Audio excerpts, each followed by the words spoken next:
In this video I'd like to take a brief look at the fourth paragraph of the study sent to me by my YouTube user friend Joyce. I'm going to do as I did in the previous videos. I'm going to read the fourth paragraph and quickly analyse the sentences therein. The paragraph reads, there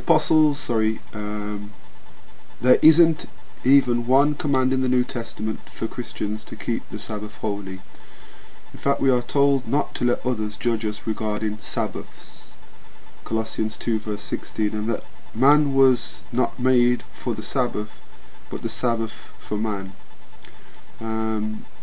The Sabbath was given as a sign to Israel, Exodus 31 verses 13 to 17. Nowhere is it given as a sign to the church. Thousands of years after the commandment was given, we can still see the sign that separates Israel from the world. They continue to keep the Sabbath holy. Some of the texts quoted are, I'm not sure why they're quoted.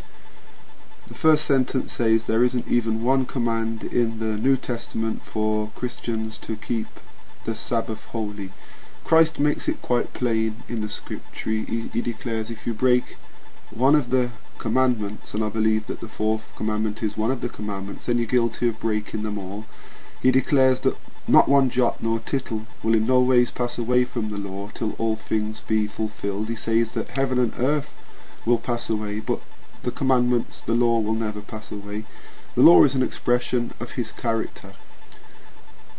Our Father is eternal, therefore the law is eternal, the law including the Sabbath. Colossians chapter 2 and verse 16 I've dealt with in another video.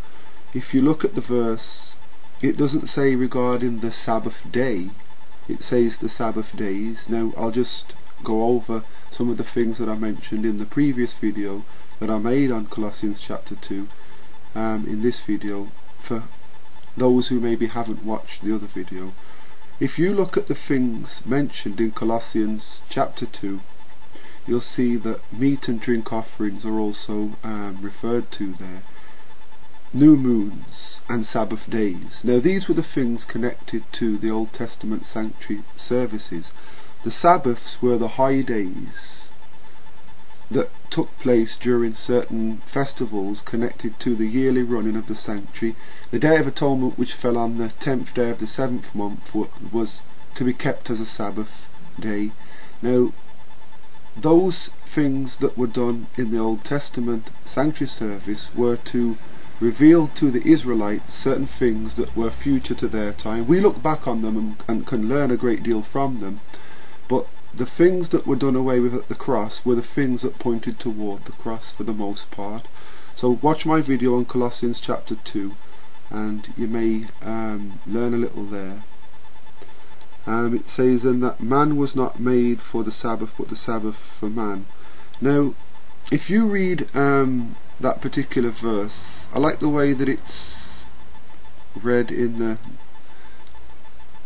Modern King James Version. It says, and he said to them, the Sabbath came into being for man's sake, and not man for the Sabbath's sake. So the Sabbath is there. That verse is telling us that the Sabbath is there for our sake. It's something that is good for us, something that we can use, something that we ought to use.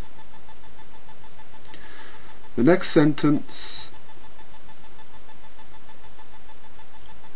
says that the Sabbath was given as a sign to Israel. I'm not going to argue with that.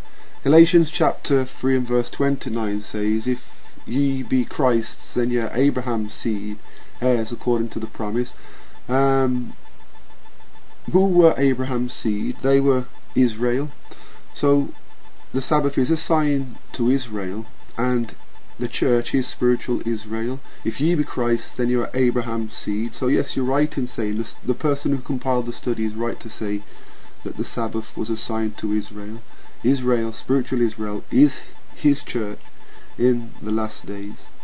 It says thousands of years after the commandment was given, we can still see the sign that separates Israel from the world. They continue to keep the Sabbath holy. I'm not sure what that's got to do with anything at all, but if you look down to Israel, the nation of Israel today, they're located in the Middle East. the Father doesn't class them as Israel. As I've mentioned earlier in this video, Israel today, spiritual Israel today, are those who accept Christ. If ye be Christ, then you are Abraham's seed. I'm hoping, as I always say, that what I've said in this video has made sense and is clear. Any comments, please feel free to post them below, and pray for me as I pray for you, and the Most High willing, I'll make the next video pretty soon. Bye bye for now.